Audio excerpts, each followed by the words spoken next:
Good morning, BSc second year.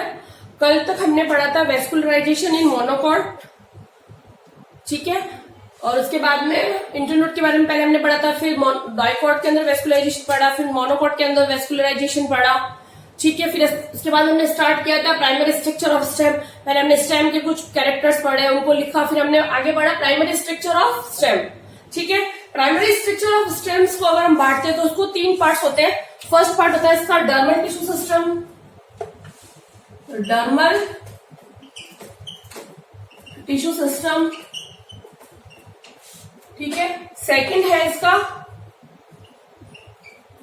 Ground tissue system और third होता है इसका vascular tissue system, vascular tissue system. और डर्मल टिश्यू सिस्टम को ही बोलते हैं एपिडर्मल टिश्यू सिस्टम और ग्राउंड टिश्यू सिस्टम को बोलते हैं फंडामेंटल टिश्यू सिस्टम। कल हमने डर्मल टिश्यू सिस्टम के बारे में कंप्लीटली पढ़ लिया था। जो एपिडर्मल टिश्यू सिस्टम उसको हमने बताया था कि ये क्या होता है, किसी भी स्टेम की जब सेक्शन काटते हैं सबसे बाहर की जो परत होती है उनकी सेल्स को हमने बोलता है एपिडर्मल।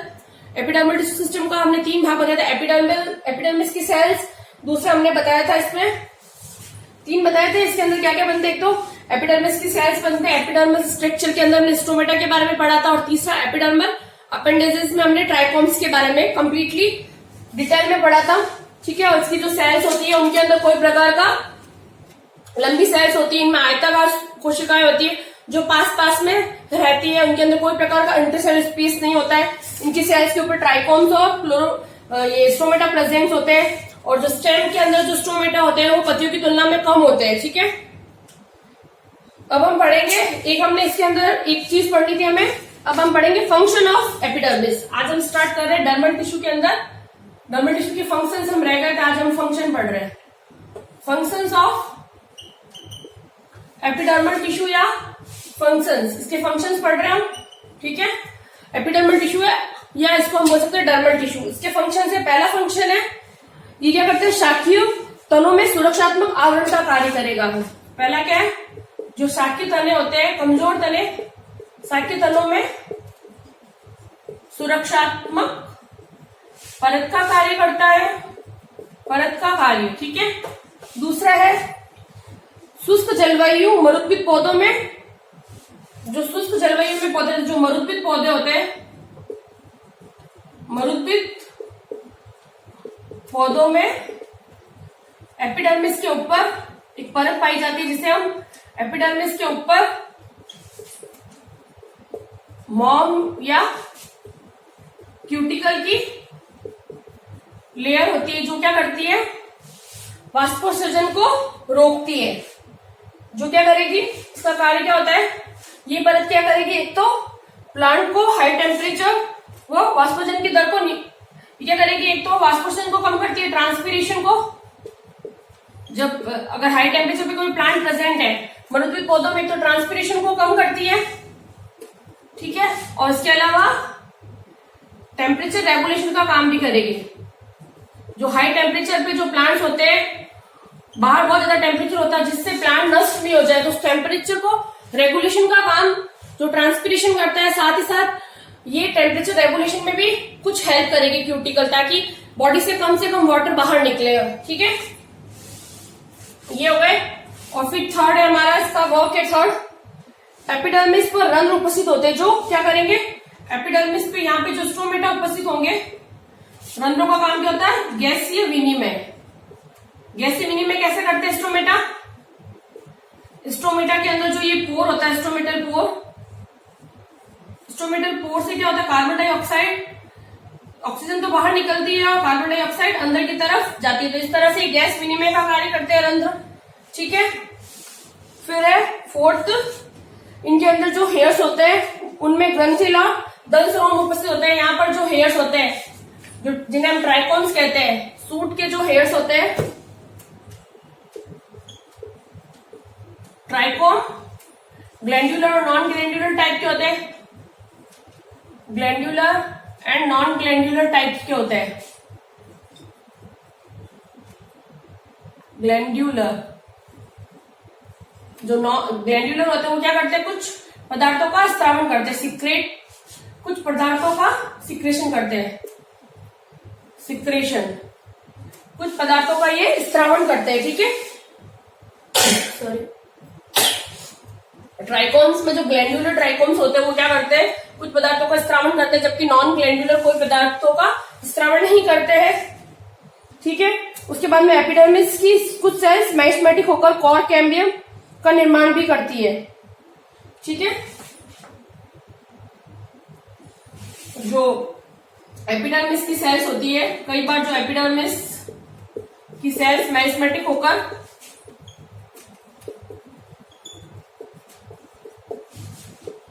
कोर कैम्बियम का निर्माण करती है, कोर कैम्बियम बनाती है। इसका मतलब सेकेंडरी ग्रोथ में भी हेल्प कर रही है। इसके साथ ही साथ ये क्या करती है, तने के जो क्षतिग्रस्त भाग होते हैं, तने के क्षतिग्रस्त भाग को भी, क्षतिग्रस्त भागों को, जो क्षतिग्रस्त भाग हो गए उन्हें भी, क्षतिग्रस्त स्थानों को भी, क्षतिग्रस्त भाग को भी सही करती है। जो भी क्षतिग्रस्त भाग होते हैं उन्हें सही करती है। एपिडर्मिस सेल्स क्या होती है, एपिडर्मिस की सेल्स मैग्नेटिक होकर कोर कैम्बियम बनाती है। साथ ही साथ ये मेरे तनों की जो देखो क्या करते हैं, एपिडर्मिस की जो सेल्स होती है वो मैरिस्मेटिक हो जाएगी और उसके बाद में वो कोर कैम्बियम का निर्माण करेगी। साथ ही साथ जो एपिडर्मिस की सेल जो मैरिस्मेटिक हो गई है वो तने पे कोई भी घाव या कोई भी क्षतिग्रस्त भाग को भरने का काम भी करती है, ठीक है। कोर कैम्बियम से कॉर्क व सेकेंडरी कॉर्टेक्स का निर्माण भी होता है और ये कोर कैम्बियम भी क्या करती है, कोर कैम्बियम से सेकेंडरी कॉर्टेक्स और कॉर्क व सेकेंडरी कॉर्टेक्स का निर्माण किया जाता है। ये सब किसके लिए होता है, सेकेंडरी ग्रोथ के लिए रिस्पॉन्सिबल होता है, जो कि सेकेंडरी ग्रोथ करवाते हैं। कोर कैम्बियम के द्वारा कॉर्क और सेकेंडरी कॉर्टेक्स का निर्माण होता है, जो कि सेकेंडरी ग्रोथ करवाते हैं, द्वितीयक वृद्धि करवाते हैं। शाकीय पौधों में कोर कैम्बियम नहीं होती है। जो शाकीय पौधे होते हैं, शाकीय पौधे में हमें कोर कैम्बियम नहीं मिलेगी, ठीक है। शाकीय पौधों में कोर कैम्बियम अनुपस्थित होती है और उसकी जगह पे उनमें क्या होता है, शाकीय पौधों में एपिडर्मिस चिरलग्न होती है, एपिडर्मिस चिरलग्न, ठीक है, हमेशा जीवित रहती है, वहां से एपिडर्मिस हटती नहीं है। सेकेंडरी ग्रोथ नहीं होती तो इसका मतलब ऐसा थोड़ी कि वो प्लांट डिस्ट्रॉय हो जाएंगे। तो शाकीय पौधों में क्या होता है, जो एपिडर्मिस होती है वो चिरलग्न होती है, बहुत लंबे समय तक जीवित रहती है, ठीक है। उसके बाद में शाकीय तनों या कोमल शाखाओं की एपिडर्मिस लेयर में क्लोरोप्लास्ट भी उपस्थित होता है। कई बार हम देखते हैं कि जो शाकीय पौधे होते हैं, शाकीय पौधों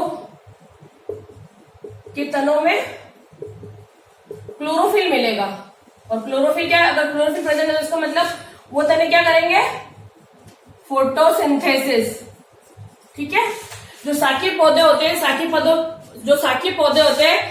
पौधों के तनों व शाखाओं में कई बार क्लोरोफिल मिलता है, तो क्लोरोफिल की वजह से वो हरे होते हैं। क्लोरोफिल के कारण उनके तने व शाखाएं फोटोसिंथेसिस का कार्य भी संपन्न करके प्लांट के लिए फूड मटेरियल भी बनाते हैं, ठीक है। ये हो गए हमारे डर्मल टिश्यू के फंक्शंस कंप्लीट। अब हम नेक्स्ट पढ़ते हैं आगे ग्राउंड टिश्यू सिस्टम या fundamental tissue system.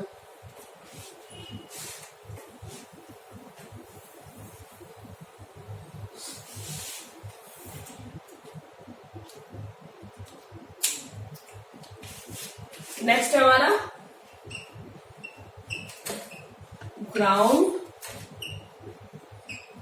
Tissue system, इसी को बोलते हैं हम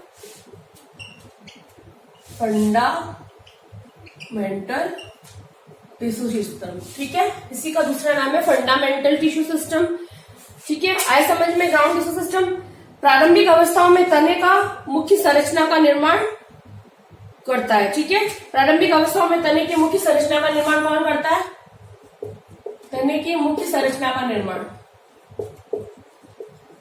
ठीक है। और विभिन्न संरचनाएं कौन कौन सी है इसकी, ग्राउंड टिश्यू में कौन कौन सी आती है विभिन्न संरचनाएं, इसके अंदर आएगी हाइपोडर्मिस,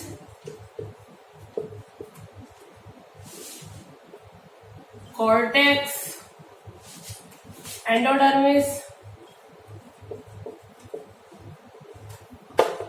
पेरिसाइकिल, और पित्त, ठीक है। और कई बार मेडुलरी रेज भी आती है, मेडुलरी रेज। ये सब किसमें आएगी? इसके विभिन्न संरचनाएं। तने की मुख्य संरचना का निर्माण करता है ग्राउंड टिश्यू, और इसकी विभिन्न संरचनाएं कौन कौन सी? हाइपोडर्मिस, कॉर्टेक्स, एंडोडर्मिस, पेरिसाइकिल, पित्त और मेडुलरी रेज। एपिडर्मिस और वेस्क्यूलर बंडल्स को छोड़कर बाकी पूरा ग्राउंड टिश्यू सिस्टम से बनता है। इसके अंदर क्या है? किस किस को छोड़ा है?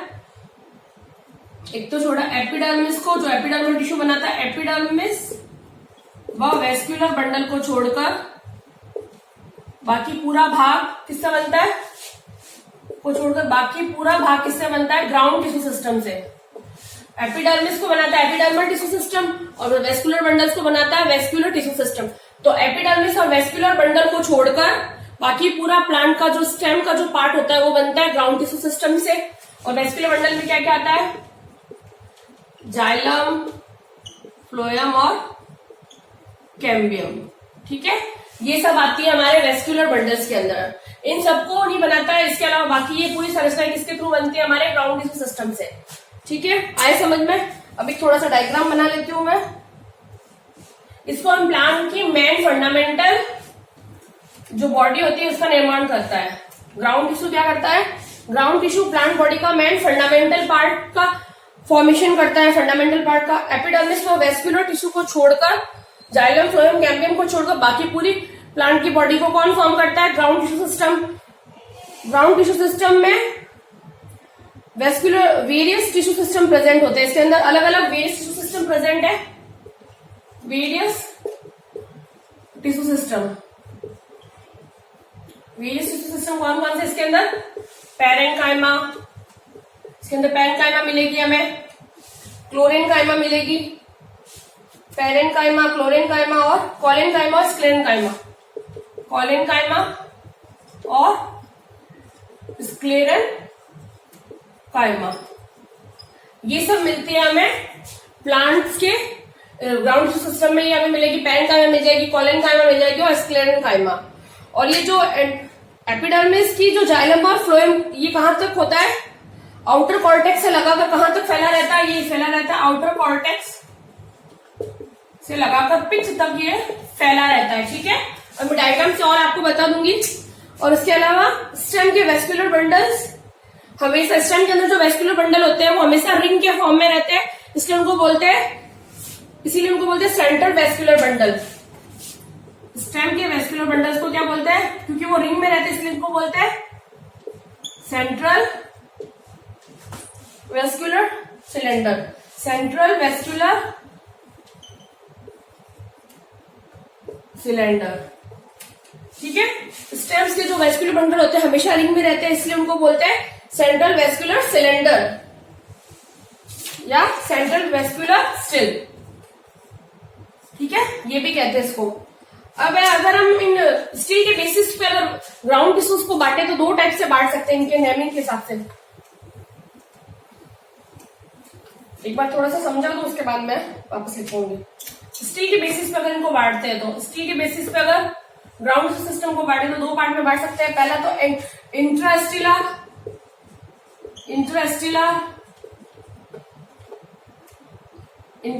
ग्राउंड टिश्यू सिस्टम, और दूसरा है हमारा एक्स्ट्रा स्टिलर ग्राउंड टिश्यू सिस्टम। इसके अंदर क्या क्या आएंगे? इंट्रास्टिलर में, इंट्रा के अंदर आएंगे हमारे, इंट्रास्टिलर के अंदर आएंगे पेरिसाइकिल आएगी,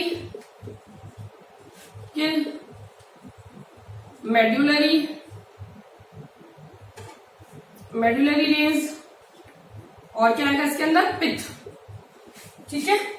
ये सब आएंगे इंट्रा के अंदर। और एक्स्ट्रा के अंदर क्या क्या आएगा? एक्स्ट्रा के अंदर आएगा हमारा कॉर्टेक्स, ठीक है।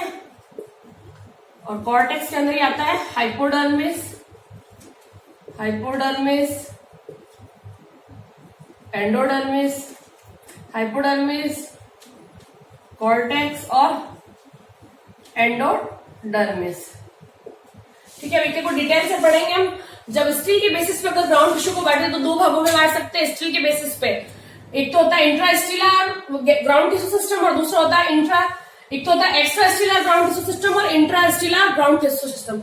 इंट्रा स्टेलर के अंदर आता है पेरिसाइकिल, मेडुलरी रेज और पित्त, और एक्स्ट्रा स्टेलर के अंदर आता है ग्राउंड टिश्यू में कॉर्टेक्स, और कॉर्टेक्स के अंदर आता है हाइपोडर्मिस, कॉर्टेक्स और एंडोडर्मिस। ठीक है, अब एक एक को हम डिटेल में पढ़ते हैं। Intra stellar tissue ground tissue system का मतलब है जो ग्राउंड टिश्यू स्टेलर रीजन के अंदर उपस्थित हो, स्टिल के अंदर उपस्थित हो, रंभी क्षेत्र के अंदर उपस्थित, पेरिसाइकिल और मेडुलरी रेज है, रंभी क्षेत्र के अंदर उपस्थित होते हैं, अंदर की तरफ वो स्टेलर रीजन के अंदर उपस्थित होते हैं, उनको बोलते हैं इंट्रास्टेलर। और जो ग्राउंड टिश्यू स्टेलर रीजन के बाहर उपस्थित होते हैं उन्हें बोलते हैं extra stellar ground tissue system. ठीक है, अब हम बढ़ते हैं, फर्स्ट स्टार्ट करते हैं हम कॉर्टेक्स रीजन से। पहले थोड़ा डायग्राम बना लेती हूं मैं।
ये है एपिडर्मिस, एपिडर्मिस, ये पूरी है हाइपोडर्मिस, ये है कॉर्टेक्स, और ये है एंडोडर्मिस, ये है पेरिसाइकिल,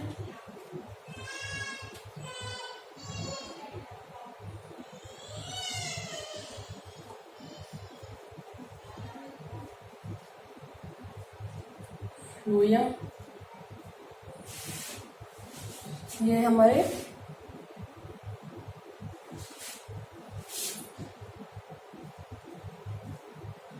और ये है सॉरी ये है पूरा पिच रीजन। ठीक है, ये हो गया ग्राउंड टिश्यू सिस्टम बनाने के लिए बेसिक हमने स्ट्रक्चर बनाया है, स्टेम का सेक्शन कटिंग बनाया है। ठीक है, इसके अंदर हम बता रहे हैं कि जो सेक्शन कटिंग करते हैं इसमें हम फर्स्ट पढ़ेंगे एपिडर्मिस, हम पढ़ चुके हैं एपिडर्मिस टिश्यू सिस्टम में। अब हम पढ़ेंगे हाइपोडर्मिस, हम पढ़ रहे हैं हाइपोडर्मिस के बारे में। हाइपोडर्मिस में क्या होता है, जो हाइपोडर्मिस होता है वो एपिडर्मिस के जस्ट नीचे उपस्थित है, एपिडर्मल टिश्यू के जस्ट नीचे, एपिडर्मिस के जस्ट नीचे उपस्थित होता है और जनरल कॉर्टेक्स से ऊपर उपस्थित होता है। यह 3 से लगातार 5 लेयर में होता है। यहाँ की सेल्स कैसी होती है, इनकी जो सेल्स होती है वो कैसी होती है, गोलाकार, या यहाँ की सेल्स होती है लिविंग होती है, जीवित होती है, गोलाकार या गोलाकार हो सकती है। ठीक है, गोलाकार हो सकती है, लंबी हो सकती है।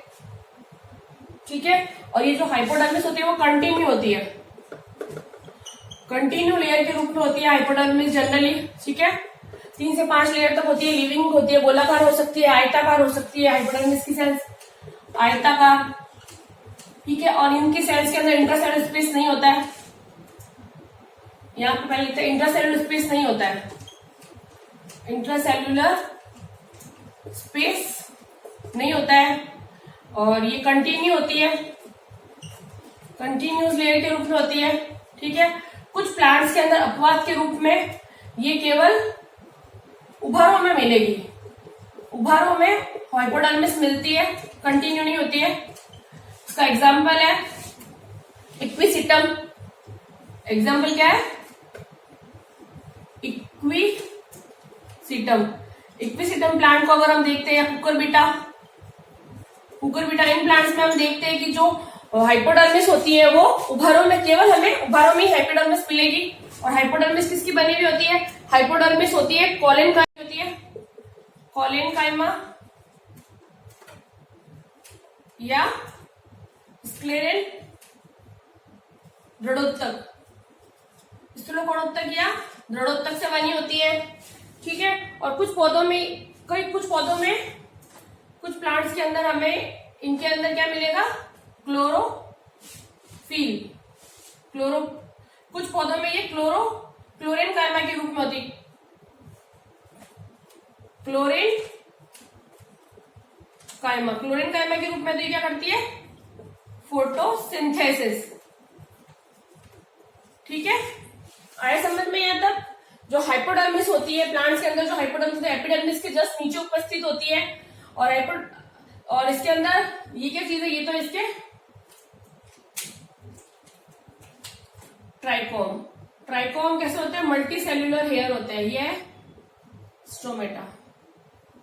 ठीक है, हाइपोडर्मिस जस्ट एपिडर्मिस के नीचे उपस्थित होती है, ये 3 से 5 लेयर्स तक की हो सकती है। इसकी सेल्स लिविंग होती है, गोलाकार या आयताकार हो सकती है, इंट्रासेलुलर स्पेस अब्सेंट होता है, और ये कंटिन्यू लेयर के रूप में होती है। पर कोई अपवाद मिल जाएंगे जहां केवल उभारों में ही हमें जो एपिडर्मिस के जो ऐसे गोलाकार उभार ऐसे मिलेंगे, इस टाइप से, तो केवल यहीं पर हमें क्या मिलेगी, हाइपोडर्मिस। तो इन ये वाले है एक्विसिटम, इसका एग्जांपल है एक्विसिटम और कुकुरबिटा। इनकी सेल्स कोलेनकाइमा या स्क्लेरेनकाइमा की बनी हो सकती है।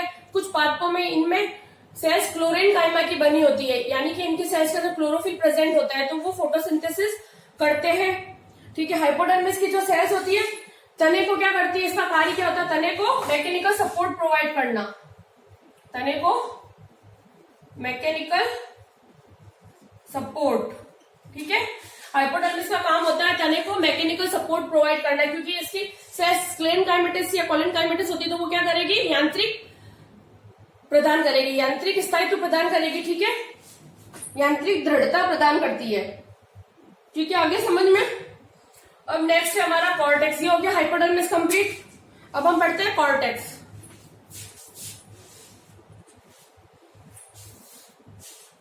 नेक्स्ट है कॉर्टेक्स। कॉर्टेक्स कहाँ प्रेजेंट है, कॉर्टेक्स की वैसे ये पूरा एक कॉर्टेक्स ही होता है, इस पूरे को हम कॉर्टेक्स ही बोलते हैं जनरली। इसको हम जनरल कॉर्टेक्स भी कह सकते हैं, जनरल कॉर्टेक्स। जो कॉर्टेक्स होता है, सेकंड पढ़ रहे हैं हम कॉर्टेक्स के बारे में, या जनरल कॉर्टेक्स जिसे बोलते हैं। जो कॉर्टेक्स रीजन होता है वो कहाँ प्रेजेंट होता है, इसकी 3 से 4 लेयर्स होती है, 3 से 4 लेयर्स का बना होता है ये। जो जनरल कॉर्टेक्स होता है इसके बीच में इंटरसेल स्पेस प्रेजेंट होता है, ठीक है, 3 से 4 लेयर्स होता है।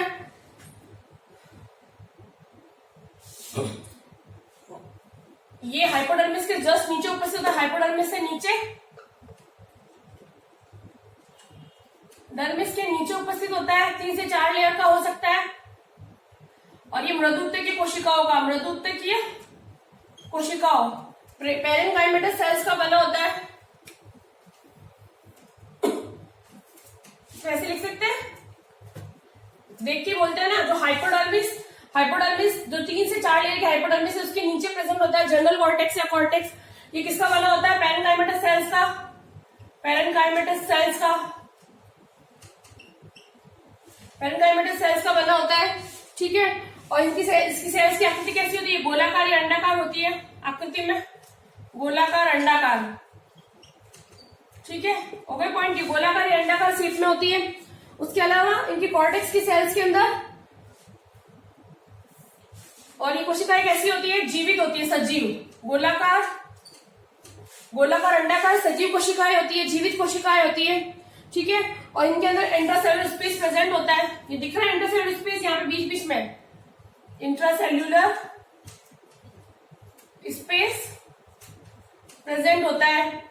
और जो इंट्रासेलुलर स्पेस होता है वहीं पर कई बार एरेनकाइमा प्रेजेंट होता है। एरेनकाइमा का क्या काम होता है, वायवीय उत्तक इन्हें कहा जाता है। ये करते हैं, जो जलीय पौधे होते हैं उनमें, जलीय प्लांट्स पादप में प्लावकता प्रदान करते हैं, बाउंसी या प्लावकता प्रदान करते हैं, ताकि वो उसमें तैरते रहे, जल में आसानी से तैरते रहे। जल में आसानी से जलीय पौधों को तैरते रखने के लिए इनके स्टेम्स के अंदर, स्टेम्स की जो कॉर्टेक्स रीजन होता है वहां पर एरेनकाइमा वायु तक प्रेजेंट होता है, इसमें वायु भरी रहती है। और इसके साथ साथ ये जो वायु होती है वो गैसीय एक्सचेंज का काम भी करेगी, गैसीय विनिमय का कार्य भी करती है, ठीक है, जलीय पौधों में। आए समझ में। जलीय पौधों में जो इंटरसेलुलर स्पेस होता है वहां पर एरेनकाइमा प्रेजेंट होती है। वायु उत्तक क्या करते हैं, जो जलीय पौधे होते हैं, वायु उत्तक जलीय पौधों को जल में आसानी से ग्रो करने देते हैं, यानी कि वो जलीय पौधों को जल में डूबने से बचाते हैं, यानी कि उसको प्लावकता प्रदान करते हैं, तैरने में सहायता करते हैं, प्लावकता की क्षमता देते हैं, प्लावी बनाते हैं पौधों को, ताकि वो आसानी से जल की सतह पर तैर सके। साथ ही साथ ये जो वायु उत्तक होते हैं गैसीय विनिमय का कार्य भी करते हैं जलीय पौधों में, ठीक है। इसके अलावा कई बार इनके अंदर, इन सेल्स के अंदर हमें क्लोरोप्लास्ट मिलता है, क्लोरोफिल प्रेजेंट होता है, जिसको बोलते हैं क्लोरेनकाइमा। जब क्लोरोफिल होता है तो उनको क्या बोलेंगे, क्लोरेनकाइमा। अगर क्लोरेनकाइमा है तो वो क्या करेगा, क्लोरेनकाइमेटस सेल्स होती है, ये सेल्स क्या करती है, फोटोसिंथेसिस, ठीक है। कुछ प्लांट्स के अंदर क्या होता है, कॉर्टेक्स की जो सेल्स होती है इनके अंदर हमें क्या मिल जाएगा, क्लोरोप्लास्ट, क्लोरेनकाइमा। ये क्लोरोप्लास्ट प्रेजेंट है मान लो इसके अंदर। तो ये जो कोलेनकाइमा है इसको बोल दिया हमने क्लोरेनकाइमा, क्लोरेनकाइमा सेल्स, क्लोरेनकाइमेटस सेल्स या क्लोरेनकाइमा सेल्स। ये जो क्लोरोफिल युक्त कोशिकाएं होती है वो क्या करती है, प्लांट्स के अंदर फोटोसिंथेसिस, प्रकाश संश्लेषण का कार्य करती है, ठीक है। और इनके अंदर क्या होता है, जो मृदुत्तकीय और जो मेसोफाइट्स और जीरोफाइटिक प्लांट्स होते हैं उनके अंदर कॉर्टेक्स में विभिन्न प्रकार के उपापचयी पदार्थ भरे रहते हैं। कौन कौन से उपापचयी पदार्थ है मैं बताती हूँ। ये तो हो गया कॉर्टेक्स का, आगे बढ़ रहे हैं हम। जो xerophytic plant xerophytic and mesophytic plant. Mesophytic plant के अंदर विभिन्न उपापचयी पदार्थ भरे रहते हैं। इनकी कॉर्टेक्स के अंदर उपापचयी पदार्थ भरे रहते हैं। जैसे क्या क्या है? टैनिन, रेजिन, गॉन इत्यादि। ठीक है। जीरोफिटिक और मेसोफिटिक, जो जीरोफाइट और मेसोफाइट प्लांट होते हैं, उन प्लांट्स के अंदर विभिन्न उपापचयी, उनकी कॉर्टेक्स में विभिन्न, जो जीरोफिटिक प्लांट और मेसोफिटिक प्लांट होते हैं, उनके कॉर्टेक्स के अंदर विभिन्न पदार्थ भरे रहते हैं, उपापचयी पदार्थ, जो है tannin, resin, gone, starch grains इत्यादि। ठीक है। कॉर्टेक्स के अंदर क्लोरोफिल प्रेजेंट होता है तो फोटोसिंथेसिस करता है। फोटोसिंथेसिस करके वो क्या करेगा? और जो कॉर्टेक्स के अंदर फोटोसिंथेसिस करता है, कॉर्टेक्स का वो भाग जो फोटोसिंथेसिस करेगा, उसको हमने बोला एसिमिलेटरी जोन।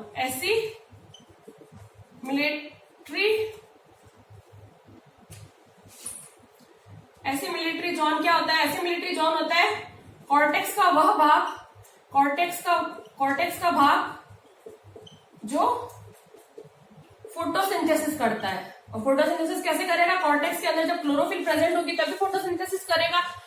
तो इनके अंदर एसिमिलेटरी जोन भी प्रेजेंट होता है। कॉर्टेक्स में कई बार हमें एसिमिलेटरी जोन मिलेगा। एसिमिलेटरी जोन क्या करता है? जैसे ये वाला एक पूरा एसिमिलेटरी जोन हो गया, तो ये क्या करेगा? इसके अंदर एसिमिलेटरी जोन के अंदर जो कॉर्टेक्स की सेल्स होती है, पेरेन्काइमेटस सेल्स, उनके अंदर हमें क्लोरोफिल प्रेजेंट होता है, इसलिए उनको हम बोलेंगे क्लोरेनकाइमेटस सेल्स। या इन पेरेन्काइमेटस सेल्स के अंदर जब क्लोरोफिल प्रेजेंट होता है उसको बोलते हैं क्लोरेनकाइमा। और जो क्लोरेनकाइमा युक्त कोशिकाएं होती है, क्लोरोफिल युक्त कोशिकाएं, वह फोटोसिंथेसिस करती है। तो उस पूरे जोन को हम क्या बोलेंगे? इस पूरे जोन को हम क्या बोल देंगे?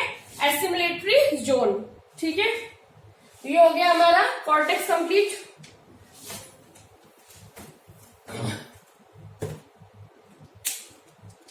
अब नेक्स्ट है एपिडर्मिस। ये कर दिया हमने, सॉरी, अब है एंडोडर्मिस। हाइपोडर्मिस हो गया, कॉर्टेक्स हो गया, अब है एंडोडर्मिस। एंडोडर्मिस की जो सेल्स होती है वो कैसी है? बेरल शेप्ड सेल्स होती है। बेरल शेप्ड सेल दिख रही है, एकदम बेरल शेप्ड सेल होती है इसकी। एक ये ज्यादा बेरल शेप्ड सेल्स होती है और एक स्तरीय है। जनरली ये एक स्तरीय होती है, सामान्यतः एक स्तरीय होती है। बेरल शेप्ड सेल्स होती है, एक स्तरीय होती है। और ये देखा जाए तो कॉर्टेक्स की अंतिम परत के रूप में होती है। यहां तक कॉर्टेक्स खत्म हुआ तो कॉर्टेक्स की अंतिम परत के रूप में होती है एंडोडर्मिस। ठीक है। एंडोडर्मिस जो होती है कॉर्टेक्स की अंतिम परत के रूप में होती है। बेरल शेप्ड सेल्स होती है, एक स्तरीय होती है, यूनिलेयर्ड। ठीक है। और ये क्या करती है? कॉर्टेक्स और पेरिसाइकिल को अलग करने का काम करती है। कॉर्टेक्स और पेरिसाइकिल के बीच में प्रेजेंट होती है, के बीच। ये क्या करती है? कॉर्टेक्स और पेरिसाइकिल को अलग करने का काम करती है। कॉर्टेक्स और पेरिसाइकिल के बीच में उपस्थित होती है। ठीक है। इसके अलावा इनके अंदर इंट्रासेल्युलर स्पेस अब्सेंट होता है। इसके अंदर जो हमें इंट्रासेल्युलर स्पेस नहीं मिल रहा है, तो इंट्रासेल्युलर स्पेस अब्सेंट। ठीक है। इसके अंदर भी इंट्रासेल्युलर स्पेस अब्सेंट होता है। उसके अलावा कई बार इनके अंदर क्या होता है? कैस्पेरियन स्ट्रिप्स प्रेजेंट होती है। ठीक है। कैस्पेरियन पट्टिका। कई बार इनके अंदर एंडोडर्मिस के अंदर हमें कैस्पेरियन स्ट्रिप्स मिलेगी। कैस्पेरियन स्ट्रिप्स कैसे बनती है? जो एंडोडर्मिस की सेल्स है उसके ऊपर सुबेरिन या लिग्निन का स्थूलन हो जाता है, जिससे क्या होगा? इनके जमाव से क्या बनेगी? कैस्पेरियन पट्टिकाएं। ये क्या करती है? जल के लिए अपारगम्य होती है, जल को अंदर नहीं आने देती है। और जब अगर ये रूट के अंदर अगर हम बात करते हैं तो कैस्पेरियन स्ट्रिप के बीच बीच में हमें मार्ग कोशिकाएं मिलेगी, जहां से जल अंदर की तरफ प्रवेश कर सकता है। ठीक है। और ये जल को अपारगम्य बनाती है। डाइकॉट की स्टेम में, एंडोडर्मिस में स्टार्च कण का बहुत अधिक संचय होता है। डाइकॉट जो होता है, डाइकॉट के स्टेम की एंडोडर्मिस में स्टार्च का बहुत ज्यादा संचय होता है। स्टार्च का बहुत अधिक स्टोरेज होता है, अधिक स्टोरेज अधिक स्टोरेज होता है। डाइकोट की जो स्टेम्स की जो डाइकोट स्टेम की जो एंडोडर्मिस में स्टार्च का बहुत ज्यादा संचय होता है, बहुत ज्यादा स्टोरेज होता है, जिससे इसी अवस्था में इन पौधों को क्या बोलेंगे, एपिडर्मिस के मड एक्शन बन जाता है, जिससे क्या होता है एंडोडर्मिस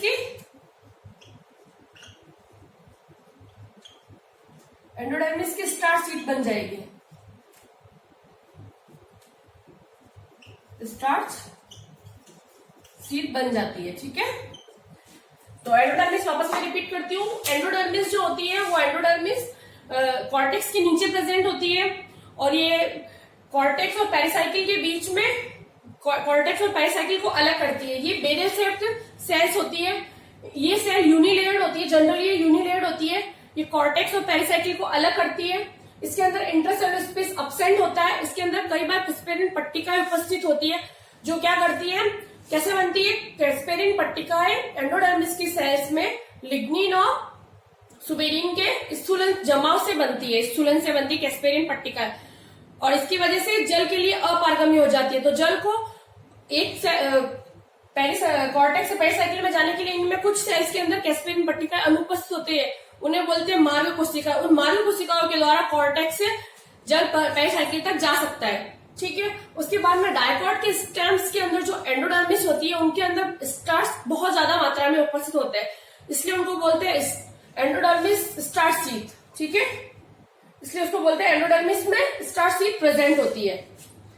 ठीक है, आज के लिए इतना ही। कल हम नेक्स्ट आगे पढ़ते हैं। जितना पढ़ा है उसको पढ़िए, बुक खोलिए, बुक नहीं है तो कोई बात नहीं, मैं जो भी पढ़ाई वो पॉइंट एक एक आप लिख लीजिए अपने रजिस्टर में। मेरा वीडियो ओपन कीजिए, एक एक पॉइंट जो बोल रही है आप रजिस्टर में नोट डाउन कीजिए। डायग्राम है बना हुआ, डायग्राम भी बनाइए।